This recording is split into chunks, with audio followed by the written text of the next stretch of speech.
21절 말씀을 근거로 하나님 나라는 오직 능력에 있습니다 라는 제목으로 하나님 말씀 증거하겠습니다. 나의 사랑 천국 같은 내 교회 고린도전서 강의 9번째 시간입니다. 우리가 고린도 교회를 통해서 하나님께서 교회를 새롭게 하시고 교회를 성장시키시고 변화시키는 그런 은혜를 우리가 깨닫고 우리 교회가 새롭게 되는 그런 소망 가운데 나아가고 있습니다. 고린도 교회는 그렇게 아름다운 교회가 아니었습니다. 참 부족하기 짝이었고 세상 가운데 찌들어 있는 모습이 그대로 드러나는 교회가 바로 고린도 교회였습니다. 그 교회는 분열의 문제가 있었고 음행의 문제가 있었고 또 다툼의 문제, 또 성적인 범죄, 그런 문제들이 있었습니다. 지난 주일을 통해서 우리가 말씀을 통해서 깨달은 것처럼 악함과 더러움이 있으면 천국에 가지 못한다라고 이렇게 말씀을 하지 않았습니까? 이 땅에서 천국도 누리지 못한다라는 것입니다. 근데 이 고린도 교회는 이런 모습들이 그대로 나타나는 이 교회가 고린도 교회였다는 것입니다.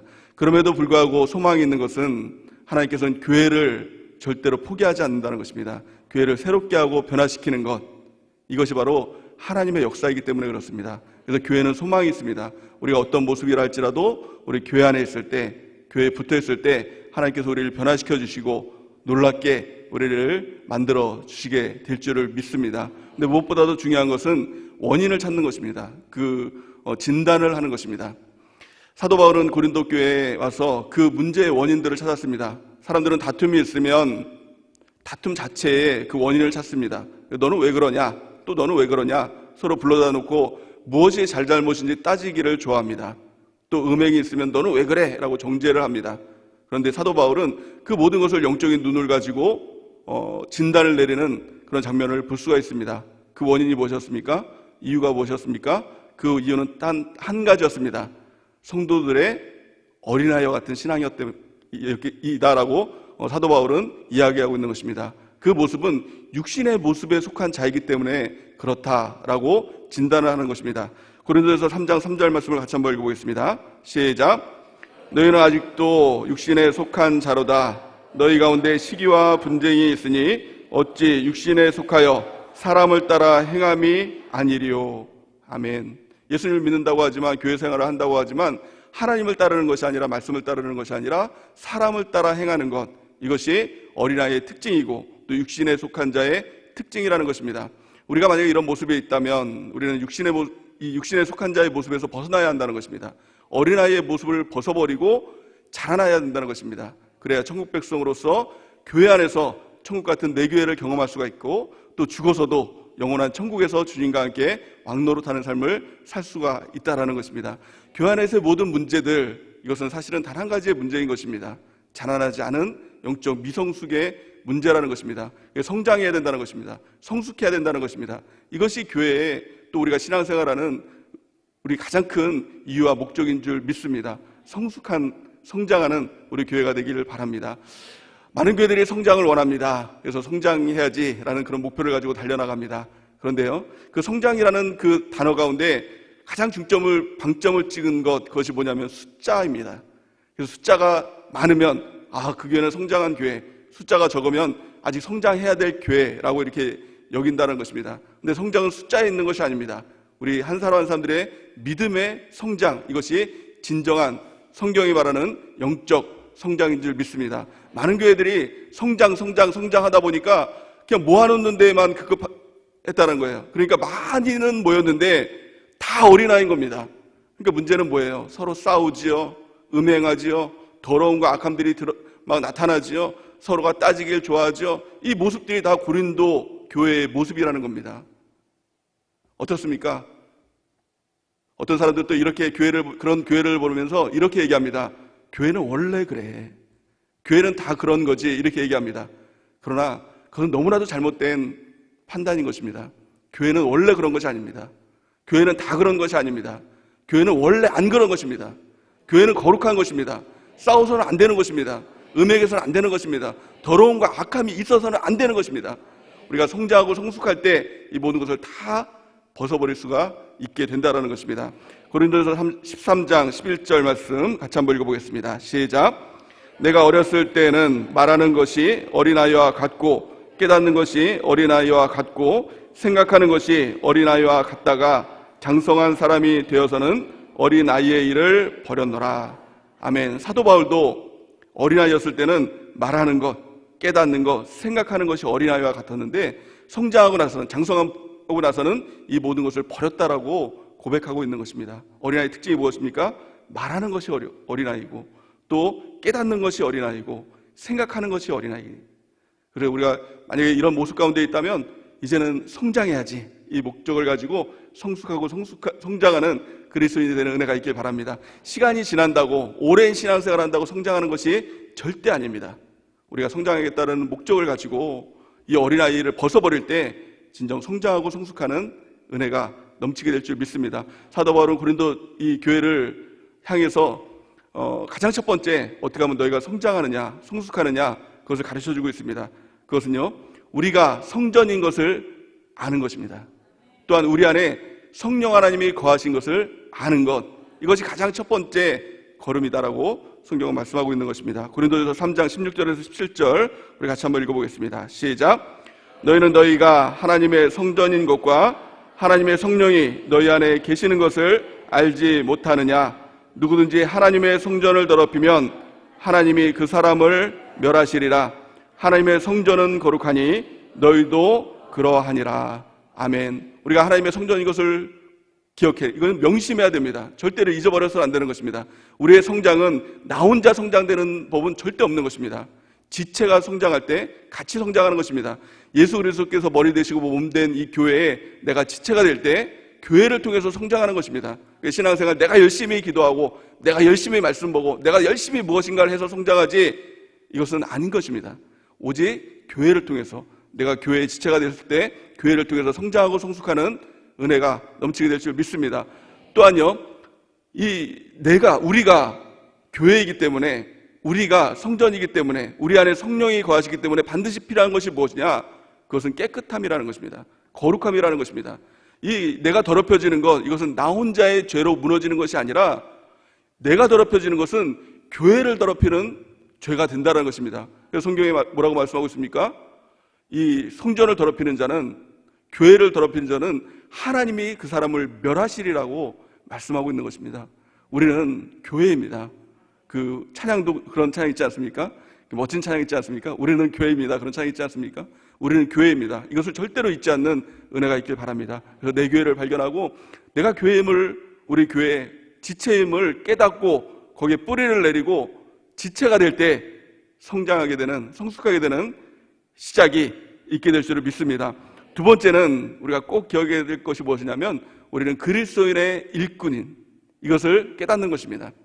또한 우리가 하나님의 비밀을 맡은 자라는 것을 여기는 것입니다. 성경이 이렇게 말씀합니다. 고린도전서 4장 1절에서 2절 우리 같이 한번 읽어볼까요? 시작. 우리를 그리스도의 일꾼이요 하나님의 비밀을 맡은 자로 여길저다. 그리고 맡은 자에게 구할 것은 충성이니라. 아멘. 우리는 그리스도의 일꾼입니다. 단지 교회에 나와서 은혜 받고 나를 위해서 예수님 믿는 것이 아니라 그리스도의 일꾼으로 교회에 나와서 예수님을 믿는 것입니다. 일꾼의 특징이 무엇입니까? 나를 위해서 일하는 것이 아니라 주를 위해서 일하는 것입니다. 나를 위한 삶이 아니라 주를 위한 삶을 살아갈 때 성장하고 성숙하게 되는 은혜가 넘치게 될 줄 믿습니다. 맡은 자에게 구할 것이 무엇입니까? 충성입니다. 우리 교회의 구호가 충성이 되길 바랍니다. 충성이 무엇이라고 했습니까? 이 한자어로 보면 가운데 중자에 마음 심자, 마음의 중심을 담아서 말씀 원자에다가 이룰 성자, 그래서 말씀을 이루는 것, 이것이 바로 충성의 삶인 것입니다. 충성할 때 자라나는, 성숙하게 되는 은혜가 넘치게 될 줄 믿습니다. 그래서 충성하는 저 여러분들이 되길 바랍니다. 예수 그리스도께 충성하고 교회에 충성된 일꾼으로 우리가 세워지는 은혜가 넘치기를 바랍니다. 또한요, 이것이 지난주까지의 말씀이었죠. 오늘 사도 바울은 또 세 번째 말씀을 하고 있습니다. 그 핵심의 말씀이 무엇이냐? 오늘 말씀의 핵심, 그것은 바로 능력입니다. 오늘 고린도전서 4장 20절 말씀을 같이 한번 읽어보겠습니다. 시작. 고린도전서 4장 20절 시작. 하나님의 나라는 말에 있지 아니하고 오직 능력에 있음이라. 아멘. 하나님의 나라는 말에 있는 것이 아닙니다. 다른 말로 하면 관념이 아닙니다. 공부가 아닙니다. 지식이 아닙니다. 실제적인 능력이라는 것입니다. 우리가 자라나는 것, 이것은 내가 공부 많이 해서 내가 그걸 알았으니까 자라났지, 내가 자라났다고 여기니까 자라났지, 이게 아니라 실제적인 능력의 역사가 나타나는 것, 이것이 자라남의 역사라는 것입니다. 능력입니다. 내 능력이 아니라 하나님의 능력으로 우리가 자라나는 일들이 일어나게 될 줄 믿습니다. 그래서 내 능력이 아니라 교회 생활은 하나님의 능력을 붙드는 것입니다. 그래서 사도 바울은 이렇게 고백하죠. 빌립보서 4장 13절 말씀 보니까 내게 능력 주시는 자 안에서 내가 모든 것을 할 수 있느니라. 아멘이십니까? 우리 주님께서 주시는 능력 가운데 우리는 뭐든지 다 할 수 있는 것입니다. 이게 무슨 말입니까? 어린아이들은 할 수 없는 것들이 너무 많죠. 제약들이 많죠. 근데 어른이 되면 어린아이가 할 수 없는 그런 일들을 감당할 수 있게 된다는 것입니다. 어떻게 어린아이가 됩니까? 내게 능력 주신 자 안에서 하나님의 능력을 공급받을 때 우리가 어른이 되고 성장하고 성숙하고 또 모든 것을 할 수 있는 하나님의 백성으로 세워지게 될 줄을 믿습니다. 어린아이의 특징이 뭘까요? 그 특징은 단 한 가지입니다. 하나님의 능력의 말씀을 경험하지 못한 사람, 이 사람이 어린아이입니다. 말씀을 들어도 그 말씀이 단지 지식인 사람이에요. 그 말씀을 들어도 말씀이 단지 관념인 사람이에요. 능력이 되지 않는 사람, 이 사람이 바로 어린아이다라고 성경은 말씀하고 있는 것입니다. 히브리서 5장 12절에서 13절 말씀 같이 한번 읽어보겠습니다. 시작. 때가 오래되었으므로 너희가 마땅히 선생이 되었을 터인데 너희가 다시 하나님의 말씀의 초보에 대하여 누구에게서 가르침을 받아야 할 처지이니 단단한 음식은 못 먹고 젖이나 먹어야 할 자가 되었도다. 이는 젖을 먹는 자마다 어린아이니 의의 말씀을 경험하지 못한 자요. 아멘. 하나님의 이 말씀, 의의 말씀, 능력의 말씀을 경험하지 못했다면 그것은 다 어린아이인 것입니다. 말씀은 관념이 아닙니다. 하나님의 능력인 것입니다. 하나님께서 일하실 때도, 능력으로 일하실 때도 말씀을 통해서만 일하셨습니다. 다른 것이 아니라 하나님의 말씀으로 새롭게 하셨다고 성경은 말씀하고 있는 것입니다. 히브리서 1장 3절 말씀 같이 한번 읽어보겠습니다. 시작. 이는 하나님의 영광의 광채시요 그 본체의 형상이시라. 그의 말씀의 능력의 말씀으로 만물을 붙드시며 죄를 정결케 하는 일을 하시고 높은 곳에 계신 지극히 크신 이의 우편에 앉으셨느니라. 아멘. 그의 능력의 말씀으로 만물을 붙으셨다. 그의 능력의 말씀으로 죄를 정결케 하시는 일을 하시고 높은 곳에 계신 지극히 크신 이의 우편에 앉으셨느니라. 하나님께서 말씀을 통해서 일하셨다는 겁니다. 이 말씀을 우리가 붙드는 은혜가 있기 바랍니다. 또한 이 말씀은 관념이 아니라 지식이 아니라 능력의 말씀이다. 이것을 우리가 알고 깨닫는 귀한 축복이 있길 바랍니다. 말씀의 지식이라면 그 말씀은 죽은 말씀입니다. 옛날 말씀입니다. 성경을 읽어도 옛날에 아담이 그랬지, 그랬었었었지, 아브라함이 그랬었었었지, 다 옛날 말씀, 죽은 말씀이에요. 근데 말씀은요 죽은 말씀이 아닙니다. 옛날 말씀이 아니라 지금 살아서 움직이는, 역사하는 말씀, 이것이 우리가 듣고 읽는 이 말씀인 줄 믿습니다. 히브리서 4장 12절에서 13절 말씀 우리 같이 한번 읽어보겠습니다. 시작.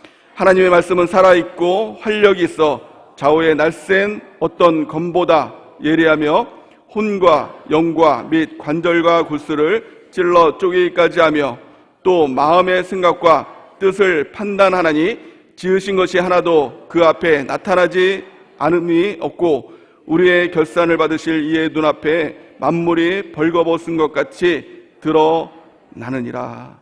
아멘. 하나님의 말씀은 살아있는 것입니다. 운동력이 있는 것입니다. 우리가 말씀을 듣고 말씀을 볼 때 그 말씀이 내 안에서 역사할 때 그 말씀이 나를 성장시키고 말씀으로 우리가 모든 것을 할 수 있는 그리스도의 장성한 분량까지 자라나는 역사가 일어나게 될 줄을 믿습니다. 그렇다면 우리가 말씀에 집중할 때 어떻게 해야 될까요? 가장 첫 번째는요, 말씀을 1순위로 여기는 것입니다. 말씀에 더 집중하는 것입니다. 이 땅에 보면 진짜와 가짜들이 있습니다. 그렇죠? 그래서 얼마나 가짜들이 많냐면 진짜 교회도 있지만 가짜 교회도 있습니다. 이단이죠. 또 진짜 목사님도 있지만 가짜 목사님도 있습니다. 신앙도 마찬가지로 진짜 신앙도 있지만 가짜 신앙도 있다라는 것입니다. 그렇다면 우리가 어떻게 됩니까? 영적 분별력을 가지고 진짜와 가짜를 구분해야겠죠.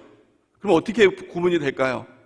사람들은 많은 가짜들에게 집중합니다. 어떤 게 가짜냐? 어떤 게 가짜냐? 이것들을 자꾸 연구하고 조사를 합니다. 근데 정말 중요한 것은 정말 진짜를 알기 위해선 진짜에 집중하는 것입니다. 그러면 가짜가 판별된다는 것입니다. 직업 중에서 이런 직업이 있다고 합니다. 그 위조지폐 감별사라는 직업이 있다고 하죠. 그래서 위조지폐들이 하도 많으니까 위조지폐들을 감별하는 그런 전문 직업을 갖는다고 합니다. 근데 이 감별사들이 하는 일이 우리가 생각하면은 가짜들을 놓고 그 가짜들을 자꾸 많이 연구할 것 같잖아요. 그렇지 않다라고 합니다. 진짜만 연구한답니다. 그러니까 진짜에 완전히 정통한 거예요. 진짜만 본다는 거예요. 하루 종일 진짜만 본다는 거예요. 그러면 가짜를 딱 대놓으면 가짜라는 걸 쉽게 안다라는 겁니다. 우리도 마찬가지입니다. 진짜가 뭐예요? 하나님의 말씀만이 진짜죠. 그러니까 진짜와 가짜를 구분하기 위해선 진짜를 붙들어야 되는 겁니다. 하나님의 말씀을 읽고 듣고 지켜 행하는 일에 모든 것을 다 쏟아부을 때 가짜는 쉽게 판결되는 것입니다. 가짜 교회 쉽게 판결할 수 있어요. 가짜 목사님 쉽게 판결할 수 있어요. 가짜 신앙 쉽게 물리칠 수 있어요. 우리가 진짜에 집중하는 은혜가 있길 바랍니다. 진짜의 말씀, 이 말씀에 읽고 듣고 우리가 지켜 행할 때 하나님의 실제적인 능력과 복이 임하게 될 줄을 믿습니다. 요한계시록 1장 3절 말씀 우리 같이 한번 읽어보겠습니다. 시작. 기록한 것을 지키는 자는 복이 있나니 때가 가까움이라. 아멘. 말씀을 읽고 듣고 지켜 행하는 것, 이것이 하나님의 능력이고 하나님의 복인 줄을 우리가 믿는 은혜가 있길 바랍니다. 더 말씀에 집중하는 것입니다. 더 말씀을 읽는 것입니다. 더 말씀 듣기에 집중하는 것입니다. 뿐만이 아니라 그것을 지켜 행하는 것에 노력하는 것입니다. 그럴 때 하나님께서 진짜 신앙인으로 우리를 성장하고 성숙해 주시고 능력의 그리스도인으로 우리를 만들어 주시게 될 줄을 믿습니다. 두 번째, 말씀을 붙든다는 것은 말씀에 순종한다는 것입니다. 말씀의 능력이 무엇입니까? 그것은 순종의 능력인 것입니다. 하나님께서 하나님의 역사를 이루실 때 반드시 하시는 작업이 있습니다. 그것은 순종을 요구하십니다. 아브라함에게 이삭을 바치라고 순종을 요구하셨던 것처럼 우리도 반드시 하나님의 역사를 이룰 때, 기적을 이룰 때 순종을 요구하세요. 근데 제가 이 성경을 보면서 이 순종의 특징들을 가만히 바라봤어요. 근데 다 바라보면서 한 가지 특징이 있더라고요. 그 특징이 뭐냐면 나에게 요구하시는 순종이 다른 사람들에겐 너무너무 쉬운 거예요. 너무 간단한 거예요. 근데 유독 나한테는 어려운 거예요. 이게 순종의 요청인 겁니다. 그러니까 객관적으로 보면 어려운 걸 요구하지 않으세요. 너무나도 쉬운 것을 요구하는데 나에게는 어려워요. 근데 이것을 뛰어넘으면 하나님의 기적이 일어나게 된다는 것입니다. 왜 나에게 어려울까요? 왜 내가 순종하지 못할까요? 가장 첫 번째 이유는 내 생각 때문에 그렇습니다. 나만 장군이 있었죠. 나만 장군이 그 문둥병에 걸려서 그것을 고침받기 위해서 엘리사를 찾아갔습니다. 근데 엘리사가 요단강에 가서 7번 목욕을 하면 문둥병이 나을 것입니다. 이렇게 얘기했습니다. 그 명령이 쉬운 명령입니까? 어려운 명령입니까? 너무 쉬운 명령이죠. 아니, 문둥병 낫는 게 1억 드린다, 2억 드린다, 이 돈을 달라는 것도 아니고 뭘 하라는 것도 아니고 그냥 목욕하라는 거예요. 여러분들 목욕하잖아요, 날마다. 왜 웃으십니까? 안 하십니까, 혹시? 일주일에 한 번은 하잖아요. 아니, 안 하시는 분은 한 달에 한 번이라도 하잖아요. 그러니까 목욕을 하는 거예요, 우리가. 근데 그거를 7번 하라는 거예요. 너무 쉬운 거예요. 제가 이 명령 들었으면 할렐루야 했겠지요. 근데 나만요, 너무 힘들어하는 거예요. 왜 힘들어했죠?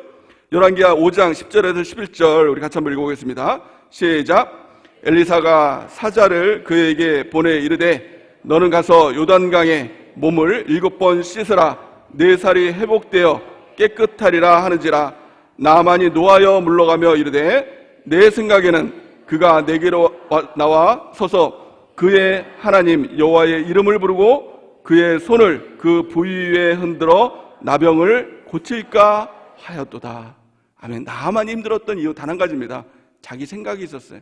자기 생각에는 엘리사가 직접 와서 막 안수하고 뭘 뿌려가면서 이 고침을 줄 줄 알았는데 그냥 직접 나온 것도 아니고 종을 시켜가지고 요단강에 가서 7번 씻으세요 라고 이렇게 했더니 거기에 자기 생각에 부하가 난 거죠. 그래서 심지어는 이제 순종 안 하고 자기 나라로 돌아갈 뻔한 이제 그런 사건들이 나오지 않습니까? 그러니까 종이 말리면서 아니 그보다 쉬운 명령이 어디 있습니까? 7번 씻으면 난다는데 이 얘기했더니 생각해보니까 맞거든요.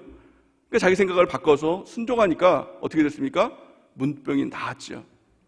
마찬가지입니다. 우리가 순종하기 위해서 중요한 건, 하나님 말씀대로 순종하기 위해서 중요한 건 내 생각을 내려놓는 겁니다. 내 생각 내려놓는 거, 이거 훈련하는 것이 바로 교회인 겁니다.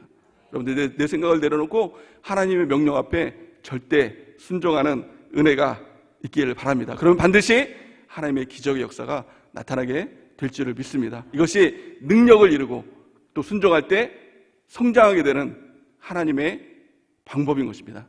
또 두 번째, 왜 순종이 어려울까요? 그 이유는 내가 처한 상황과 환경이 예수님의 믿음보다 더 크면 순종이 안 되는 것입니다. 환경이 너무 큰 거예요. 상황이 너무 큰 거예요. 근데 예수님의 명령은 너무 어려운 게 아니거든요. 너무 간단한 거거든요. 그러니까 성경에 보면은 나사로가 죽었습니다. 예수님께서 그 나사로를 고치는 걸로 뭘 요구하셨습니까? 다른 어려운 거 요구하는 거 아니었어요. 돌에 있는 돌, 그 큰 돌도 아닙니다. 그 무덤을 가로막고 있는 돌, 그거 옮겨놔. 어렵습니까? 쉽습니까? 아니, 뭐 힘들어서 어려운 걸 수는 있겠죠. 근데 그거 치우면 나사로가 난든다는 거예요. 살아난다는 거예요. 죽은 자가 살아난다는 거예요. 아니, 이것보다 더 땡큐가 어디 있어요? 이것보다 더 할렐루야가 어디 있어요? 돌만 옮겨놓으면 사람이 살아난다는데 100번이라도 돌 옮겨놓겠죠. 1000번이라도, 아니 10,000번이라도 돌 옮겨놓겠죠. 사람이 살아난다는데. 근데 마르다에게 있어서는 너무너무 어려운 명령이었어요. 왜 그랬죠? 성경에 보니까 요한복음 11장 39절 우리 같이 한번 읽어보겠습니다. 시작. 예수께서 이르시되 돌을 옮겨 놓으라 하시니 그 죽은 자의 누이 마르다가 이르되 주여 죽은 지가 나흘이 되었음에 벌써 냄새가 나나이다. 아멘. 마르다에게 있어서는 예수님의 말씀보다, 그 믿음보다 환경과 상황이 너무 큰 거예요. 이미도 죽은 거예요. 아니, 죽었을 뿐만 아니라 나흘이 돼가지고 썩은 냄새가 나는 거예요. 이미도 끝난 거예요. 근데 예수님은 뭐라고요? 끝난 게 아니라는 겁니다. 요기베라라는 사람 혹시 아십니까? 메이저리그의 전설이죠. 지금 돌아가셨지만 그분이 하신 그 명언 중에 그런 명언이 있습니다. 끝날 때까지 끝난 게 아니다. 그래서 이 스포츠를 하면서 많이 그런 것들을 인용을 하고 또 우리 인생에서도 그런 것들을 많이 인용하지 않습니까? 끝날 때까지 끝난 게 아니다. 너무 당연한 말이죠. 근데 예수님께서는 뭐라고 얘기하고 있습니까? 이 사건을 통해서, 나사로가 살아난 사건을 통해서 어떤 메시지를 주고 있죠? 끝나도 끝난 게 아니다. 죽어도 끝난 게 아니다. 죽어서 나흘 돼서 썩은 냄새가 나도 끝난 게 아니다. 신앙생활 끝나도 끝난 게 아닙니다. 죽어도 끝난 게 아닙니다. 여러분들은 어떻습니까? 끝났다라고 생각하는 게 있으세요? 이미 또 죽어서 냄새 난다라고 생각하는 문제 있지 않습니까? 우리 주님이 바라볼 때는 끝나도 끝난 게 아니라는 겁니다. 그래서 예수님께서 원하시는 믿음이 뭐예요? 죽어도 믿는 믿음입니다. 죽었다 할지라도 믿고 순종하라는 겁니다. 여러분들 삶에 다 끝나고 죽은 문제가 있을지라도 주님의 말씀 앞에 아멘하고 믿고 순종하는 은혜가 있길 바랍니다. 그러면 죽은 자도 살아나는 하나님의 역사가 나타나게 될 줄을 믿습니다. 세 번째, 왜 순종하지 못할까요? 왜 우리가 순종이 어려울까요? 그 이유는 경험과 육체적인 한계 때문에 순종이 어렵다는 것입니다. 베드로가 밤이 맞도록 이 그물을 내리고 물고기를 잡았지만 한 마리도 잡지 못했지 않습니까? 근데 예수님께서 새벽에 베드로를 찾아왔습니다. 그리고 군중들에게 말씀을 증거하고 베드로에게 깊은 데로 가서 그물을 내려라 라고 명령을 했죠. 어떻습니까? 이 어부가 깊은 데로 가서 그물 내리는 것, 이것보다 더 쉬운 명령은 없었을 것입니다. 근데 베드로는요, 밤이 맞도록 밤새도록 그물을 내렸지만 한 마리도 잡지 못했습니다. 또한 경험상으로 볼 때 깊은 데로 그물을 내리면 고기를 잡지 못하는 것입니다. 또한 육체는 어떻습니까? 너무나도 피곤하고 힘들지요. 근데 예수님께서 말씀하실 때 베드로는 참 놀라운 고백을 합니다. 누가복음 5장 4절에서 6절 말씀을 같이 한번 읽어볼까요? 시작. 말씀을 마치시고 시몬에게 이르시되 깊은 데로 가서 그물을 내려 고기를 잡으라. 시몬이 대답하여 이르되 선생님, 우리들이 밤이 새도록 수고하였으되 잡은 것이 없지만은 말씀에 의지하여 내가 그물을 내리리다 하고 그렇게 하니 고기를 잡은 것이 심히 많아 그물이 찢어지는지라. 아멘. 핵심 구절이 무엇입니까? 말씀에 의지하여서요. 상황 환경이 어떻든지 또 경험이 어떻든지 내 육체적인 환경이 어떻든지 내 컨디션이 어떻든지 다 상관없이 오직 말씀에 의지하여 그물을 내릴 때 하나님의 역사가 나타나게 되는 것입니다. 순종은 다른 게 아닙니다. 오직 말씀에 의지해서 그물을 내리는 것, 이것이 순종인 줄 믿습니다. 그래서 순종은 절대 순종인 것입니다. 즉각 순종인 것입니다. 그럴 때 하나님의 능력의 역사가 우리 가운데 나타나게 될 줄을 믿습니다. 이것이 말씀의 능력의 역사인 줄 믿습니다. 순종할 때 어떤 역사가 일어납니까? 나는 할 수 없지만 성령님께서 우리 가운데 오셔서 성령님께서 하시는 역사가 일어나게 된다는 것입니다. 성령을 누구에게 주신다고 약속하셨습니까? 성경은 순종하는 자에게 성령을 주시겠다라고 말씀하고 있는 것입니다. 사도행전 5장 32절 말씀 우리 같이 한번 읽어보겠습니다. 시작. 이 일의 증인이요 하나님이 자기에게 순종하는 사람들에게 주신 성령도 그러하니라. 아멘. 하나님은 순종하는 사람에게 성령을 주십니다. 성령이 우리 가운데 오시면 성령의 능력이 나타나는 것입니다. 이것이 권능이라고 이렇게 말씀하고 있는데요. 사도행전 1장 8절 보니까 오직 성령이 너에게 임하시면 너희가 권능을 받고 예루살렘과 온 유대와 사마리아와 땅끝까지 이르러 내 증인이 되리라 하시니라. 아멘. 내가 하는 것이 아니라 성령이 하시는 것입니다. 우리는 하나님의 말씀 앞에 아멘하고 순종하는 것입니다. 또한 성령이 우리 가운데 오실 때 성령께서 우리 가운데 일하시고 성령으로 교회 생활하고 성령으로 신앙생활할 때 어려움이 없습니다. 어떤 사람은 신앙생활을 힘들다고 하는 분들이 있습니다. 어렵다고 하는 사람이 있습니다. 그래서 왜 그렇습니까? 내 힘으로 하기 때문에, 다르게 보면 어린아이이기 때문에, 또 다르게 얘기하면 육신의 사람이기 때문에. 우리는요 육신의 사람이 아닙니다. 내 힘으로 신앙생활하는 사람이 아닙니다. 순종함을 통해서 성령 받고 성령이 일하실 때 신앙생활은요 너무너무 재밌는 것입니다. 내가 할 수 없는 것을 성령이 하시기 때문에, 그 권능으로 하기 때문에, 능력으로 하기 때문에 신앙생활보다 쉬운 것은 없는 것입니다. 저 여러분들이 말씀의 능력으로, 성령의 능력으로 신앙생활하고 자라나고 능력 있는 그리스도인이 되는 은혜가 있기를 예수님의 이름으로 간절히 축원해 드립니다. 말씀의 능력, 성령의 능력, 이것을 다른 말로 하면 플러스 말씀 능력 플러스 성령의 능력, 이것을 한마디로 말하면 무슨 능력입니까? 이게 바로 예수 그리스도의 능력이라는 것입니다. 성경이 이렇게 말씀하고 있어요. 고린도후서 4장 7절에서 10절 말씀을 같이 한번 읽어보겠습니다. 시작. 우리가 이 보배를 질그릇에 가졌으니 이는 심히 큰 능력은 하나님께 있고 우리에게 있지 아니함을 알게 하려 함이니라. 우리가 사방으로 우겨쌈을 당하여도 쌓이지 아니하며 답답한 일을 당하여도 낙심하지 아니하며 박해를 받아도 버림받지 아니하며 거꾸로 뜨림을 당하여도 망하지 아니하고 우리가 항상 예수의 죽음을 몸에 짊어짐은 예수의 생명이 또한 우리 몸에 나타나게 하려 함이니라. 아멘. 우리가 이 보배를 질그릇에서 가졌으니 우리의 모습이 질그릇, 연약하고 부족하고 좀 그런 모습이라 할지라도 상관이 없다는 것입니다.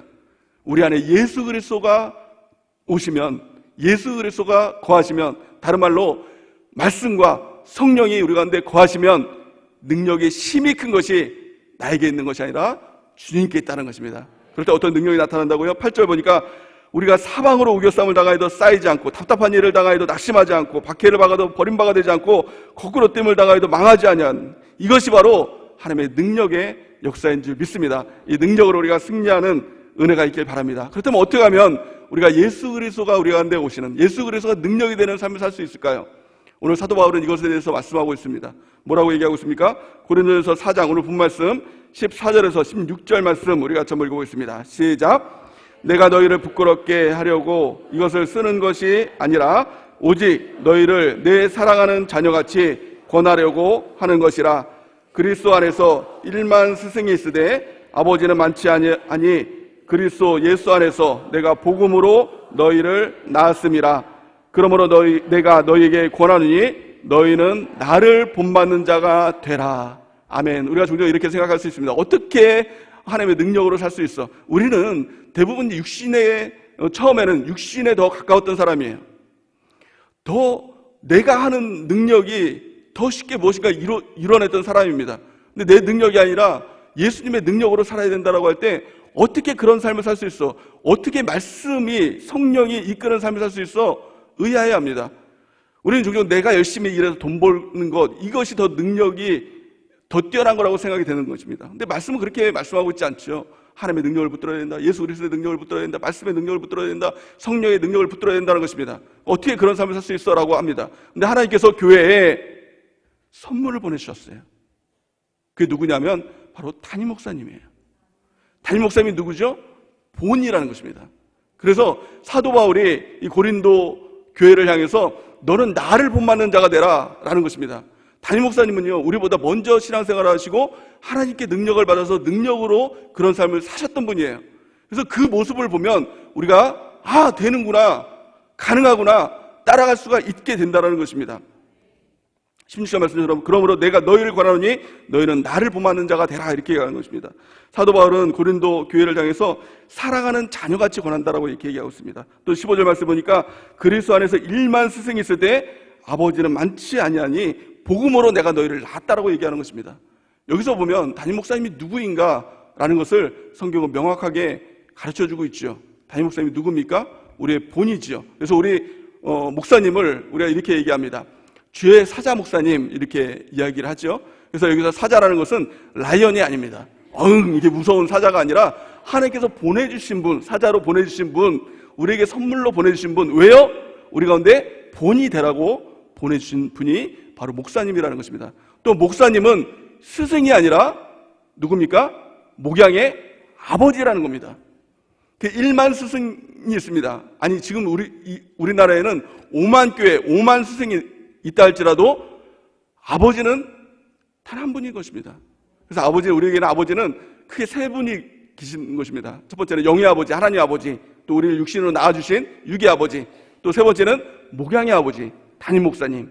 그래서 지난 주간에 우리 어버이날이 있었지 않습니까? 또 이번 주에 스승의 날이 있지 않습니까? 스승의 날 목사님께 선물하면 큰일 납니다. 그래서 어버이날 때 우리 목사님을 생각하면서 감사를 표현하고 선물도 드리고, 여러분들 그 어버이날 때 육신의 부모님들에게 선물도 하고 감사의 표현을 했지요. 하나님께도 감사의 표현을 하셨습니까? 우리 목양의 아버지인 담임 목사님께도 감사의 표현을 하셨습니까? 만약에 그렇지 않았다면 앞으로는 꼭 그 표현을 하고, 돈이 없어서 선물은 준비하지 못할지언정 목사님 감사합니다, 목양의 아버지 감사합니다, 문자라도 말로도 감사를 표현하는 은혜가 있길 바랍니다. 그를 통해서 우리가 본을 삼는 것입니다. 그를 따라가는 것입니다. 그럴 때 우리의 신앙이 자라나는 은혜가 넘치게 될 줄 믿습니다. 지난주에 그 교사 모임 때 목사님에게 선물을 주면서 이 교사들이 이게 노래를 막 불러주더라고요. 너무 아름다운 모습이었습니다. 노래를 막 불러주면서 날실제 괴로움 다지시고 막 이런 노래를 불러주는 거예요. 그래서 이제 옆에서 목양실 그 비서실에서 있으면서 제대로 노래를 불러주는구나, 어버이 은혜 아닙니까? 그래서 막 노래를 불러주다가 갑자기 끝에는 고마워라 스승의 은혜, 기억하리 스승의 사랑, 그렇게 노래가 바뀌더라고요. 그래서 이게 뭔가 헷갈렸던 적이 있습니다. 그래서 아버지, 목양의 아버지 잘 섬기는 은혜가 있기를 바랍니다. 또한 이 바울이 이렇게 얘기를 합니다. 고린도전서 4장 17절 말씀 우리 같이 한번 읽어볼까요? 시작.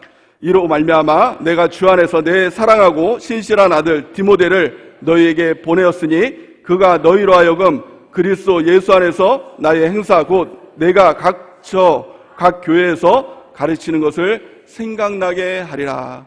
아멘. 바울은 디모데를 세워서 디모데를 고린도 교회에 보냈다는 것입니다. 이것이 뭐냐면 담임 목사님이 이 목양의 아버지입니다. 그래서 우리가 목사님을 다 닮고 따라가고 하는 것이 맞습니다. 근데 모든 성도들이 다 목사님과 가까이 있는 것은 아닙니다.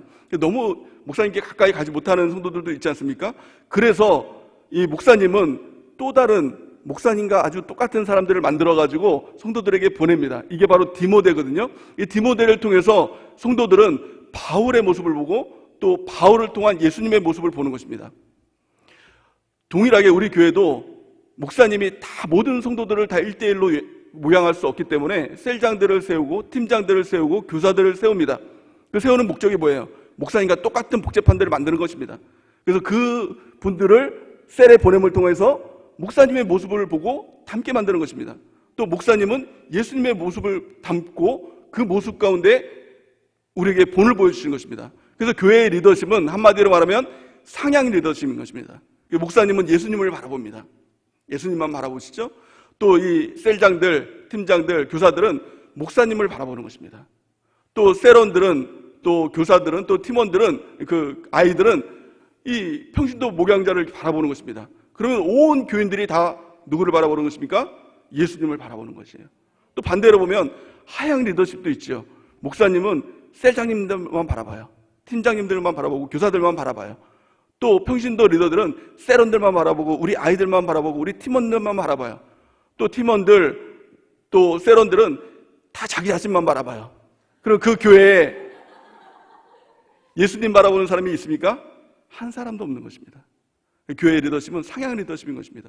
하나님께서 세우신 목사님, 또 하나님 그 목사님이 세우신 또 평신도 이 목양자들, 이를 통해서 예수님의 모습을 보고 닮는 것, 이것이 진정한 교회의 모습, 또 예수님께서 자라나게 하시는, 능력으로 자라나게 하시는 교회의 모습인 줄 믿습니다. 또한 두 번째는 어떻게 예수님의 능력 가운데 나갈 수 있을까요? 그것은 바로 겸손이라고 성경은 말씀하고 있는 것입니다.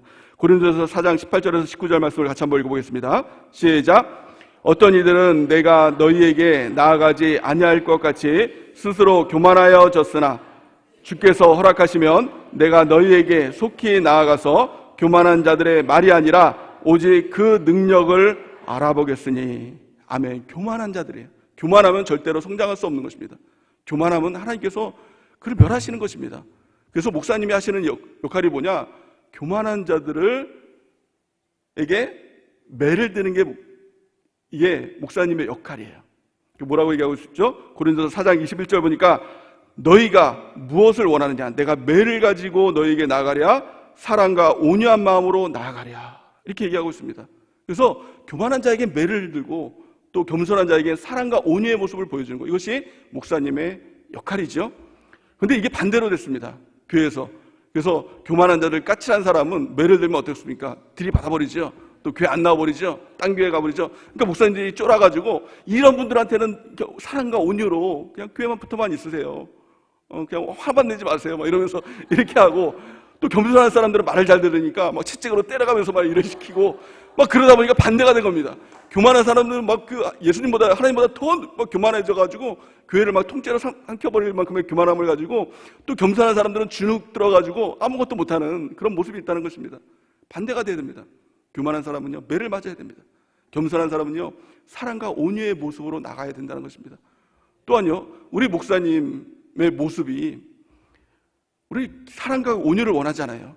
그러니까 매를 들고 있는 모습도 있고 사랑과 온유의 모습도 있지 않습니까? 그러니까 우리 목사님을 사랑과 온유의 모습으로 우리가 만들어가기 위해선 우리가 낮아져야 된다는 것입니다.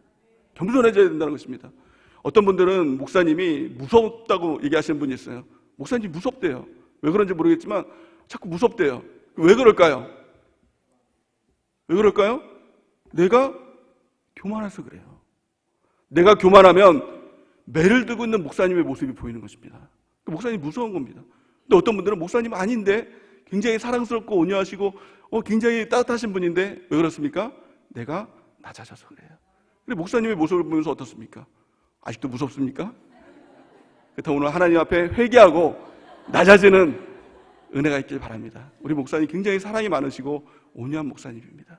그래서 우리 목사님 매들지 않도록, 화내지 않도록 우리 사랑과 온유한 모습으로 나갈 수 있도록 우리가 목사님을 잘 섬겨드리고 낮아지고 겸손하여서 하나님의 능력 가운데, 예수 그리스도의 능력 가운데 말씀의 능력 붙들고 성령의 능력 붙들고 우리가 자라나고 하나님의 역사를 보고 기적을 보는 저 여러분들의 은혜가 넘치기를 예수님의 이름으로 간절히 축원해 드립니다.